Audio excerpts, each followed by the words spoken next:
Rigging हुई है और जिस अंदाज से हुई है, जो हम सारे समझते हैं ये जमहूरियत के लिए नुकसानदेह है। ये न सिर्फ ये कि इस इलेक्शन में जो हुआ है वो ख़त्म हो और हमारा मैंडेट रिस्टोर हो, बल्कि हम कहते हैं इसकी तदारुक किया जाए, फ्यूचर में भी कभी ऐसा वक़ुआ ना हो। इस पे भी हमने इत्तेफाक किया हुआ कि हम इकट्ठा स्ट्रगल करेंगे इंशाअल्लाह ताला और जारी सारी रखेंगे इसको। असद केसर साहब अगर कुछ स्पीकर साहब। मैं सिर्फ इस मौके पे ये कहना चाहता हूँ, जैसे आपको पता है कि हम वो तमाम पॉलिटिकल पार्टीज़ को इंगेज कर रहे हैं जिसकी इस इलेक्शन के ऊपर कंसर्न है, जिसकी रिजर्वेशन है उसके ऊपर। और इस वक्त ये इलेक्शन जो है ना, पहला इलेक्शन है कि इतना बहुत ज़्यादा कंट्रोवर्शियल हो गया है। इस वक्त बलूचिस्तान में जो है ना, पूरी बलूचिस्तान एहतजाज पे है, सिंध में बहुत बड़े एहतजाज हो रहे हैं, और पंजाब में और KPK में, ख़ासकर जो हमारे पेशावर में जो हम सीटें छीनी गई है, कराची में या लाहौर में, और जो कमिश्नर रावलपिंडी ने जो इंकशाफात किए हैं, इसके बाद तो ये बिल्कुल वाज़ेह हो गई है कि कितनी बड़ी रिगिंग हो गई है। हमारा मुतालिबा बिल्कुल सिंपल है। फॉर्म 45 जो कि एक कानूनी डॉक्यूमेंट्स हैं जिसके बारे में जो कि इन हुकूमत के अपनी एक प्रोसीजर उसके मुताबिक है, कानून के मुताबिक है। हमारा मुतालिबा ये है कि फॉर्म 45 के मुताबिक जो नताइज है, जिसका मैंडेट है, जिस पार्टी का भी है, इसको मैंडेट तस्लीम किया जाए। और मैं चीफ जस्टिस से मुतालिबा करूँगा, और हमारी पार्टी मुतालिबा करती है कि जो कमिश्नर ने इल्ज़ामात लगाए हैं या उन्होंने जो इंकशाफात किए हैं उसके ऊपर जुडिशल इंक्वायरी की जाए। इंशाअल्लाह इसके बाद हम प्रोग्राम बना रहे हैं। महमूद खान अशरफ से भी मेरी बात हुई है और GDA के साथ भी हमने राबिता किया है। इंशाअल्लाह कराची भी जाएंगे, कोयटा भी जाएंगे। हम किसी भी सूरत में ये किसी को इख्तियार नहीं देती कि वह बंद कमरों में फैसले करे।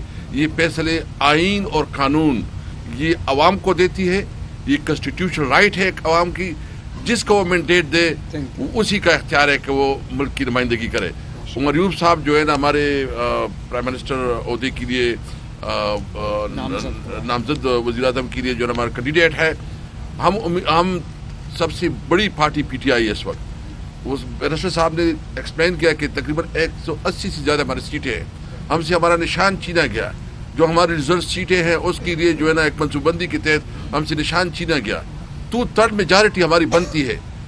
अगर कोई और वज़ीर आज़म बनता है और कोई और इस पोजीशन पे आता है तो वो जारी वज़ीर आज़म होगा। किसी भी सूरत में एक जारी वज़ीर आज़म, एक जारी मैंडेट वाली हुकूमत मुल्क के मसाइल हल नहीं कर सकते। जो इस वक्त मुल्क की इकॉनमी के मसाइल है, जो इंटरनेशनल लेवल पे जो है ना अपना नुक्ता नज़र पेश करना है, तो इंशाअल्लाह ताला मुझे उम्मीद है अदालतों से, अब भी हम तवक्को रखे हैं कि जो हमारे केसेस अदालत में जा रहे हैं, हम उम्मीद रखते हैं कि हमें अपना हक मिलेगा और पाकिस्तान की नुमाइंदगी वो करेंगे जिसको अवाम ने मैंडेट दिया है। मुझे उम्मीद है उमर यूब साहब जो है ना, इंशाअल्लाह आइंदा इस मुल्क के वज़ीर आज़म बनेंगे। उमर यूब साहब, बहुत शुक्रिया जी। बिस्मिल्लाहिर्रहमानिर्रहीम। सबसे पहले तो मैं जमीयत उलमाए इस्लाम के अपने आज मेज़बानान का, मौलाना साहब का, शीरानी साहब अभी यहाँ पे मौजूद नहीं है, हमारे बुज़ुर्ग हैं, उन सारों का मैं शुक्रिया अदा करता हूँ। इन्होंने हमेशा दिल खोल के हमारा इस्तकबाल किया है, खुशामदीद कहा है। मेरे मरहूम वालिद साहब और गौर खान साहब का और शीरानी साहब का बहुत दरीना साथ भी रहा है। असेंबली में इकट्ठे थे तो हमारा बड़ा एक एहतराम का रिश्ता है। इसके साथ साथ मैं यहाँ पे ये कहता चलूँ कि हमारे कायद जनाब इमरान खान साहब का और शीरानी साहब का निहायत एक एहतराम का रिश्ता है, और हमेशा मेरे कायद इमरान खान साहब ने ये इंस्ट्रक्शंस दिए हैं कि मौलाना शीरानी साहब को हमेशा इज्जत देनी है और एहतराम के साथ इनके साथ डीलिंग करनी है। हम लोग मशकूर हैं कि इन्होंने दिल के दरवाजे खोले, और आज भी हम लोग इकट्ठे क्यों होते हैं? क्योंकि हम लोग मुहिब वतन साथी हैं।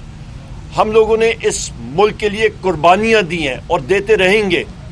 इस वक्त सबसे अहम चीज़ है पाकिस्तान के लिए कि हमारी मईशत मजबूत हो, और मईशत तब मजबूत होगी कि वज़ीर आज़म हाउस में एक मजबूत वज़ीर आज़म और एक मजबूत पार्टी का वज़ीर आज़म आए, ना कि 40 सीटों का रिग्ड इलेक्शन की बिसाखियों पे चलता हुआ एक वज़ीर आज़म आए जिसकी कोई हैसियत ना हो, जिसकी कोई सुने ना, वो फैसले नहीं कर सकेगा। लिहाजा ये वक्त का तकाजा है कि पाकिस्तान की अवाम को इस वक्त एक मजबूत हुकूमत चाहिए جو کہ پاکستان تحریک انصاف ہی دے سکتی ہے.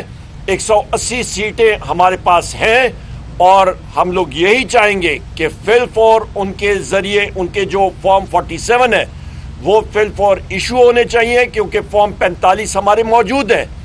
آج بھی آپ دیکھیں کہ اسلام آباد ہائی کورٹ نے 3 اسلام آباد سیٹوں پہ سٹے دیا ہے, اور وہ اس چیز کی عکاسی کرتا ہے کہ جس طرح کے وہ چیزیں دیکھ رہے ہیں, دھاندلی ان کو نظر آئی. کمشنر راولپنڈی نے انکشاف کیا, مزید اور بھی لوگ جو ہیں وہ انکشاف کر رہے ہیں, اور یہ چیزیں سامنے آئیں گی.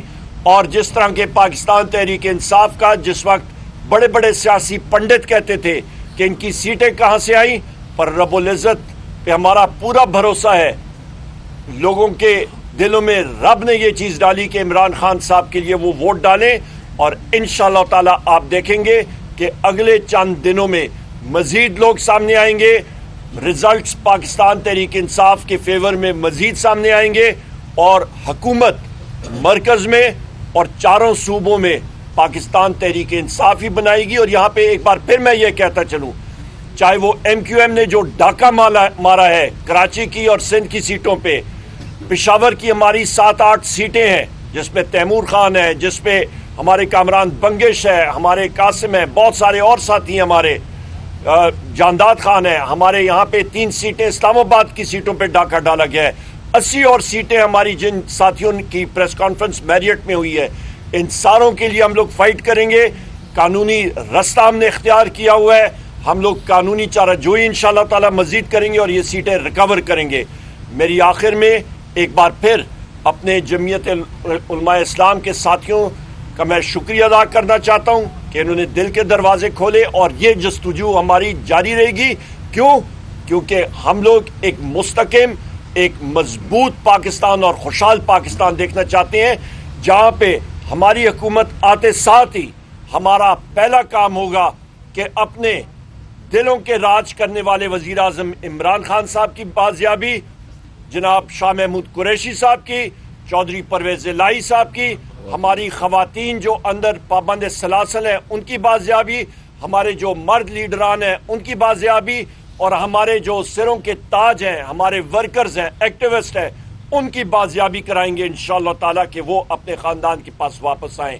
اس کے ساتھ ساتھ عمران خان صاحب کی اہلیہ بشرا بی بی, جن کا سیاست سے کوئی تعلق نہیں ہے, ان کا جو اس وقت وہ پابند سلاسل ہیں ان کا سب جیل بنایا گیا ہے, اور جو ان کے خلاف جھوٹے کیس ہیں ان کو انشاءاللہ تعالی ہم نے ختم. فیض نیٹ ورک, فیض سب کے لیے.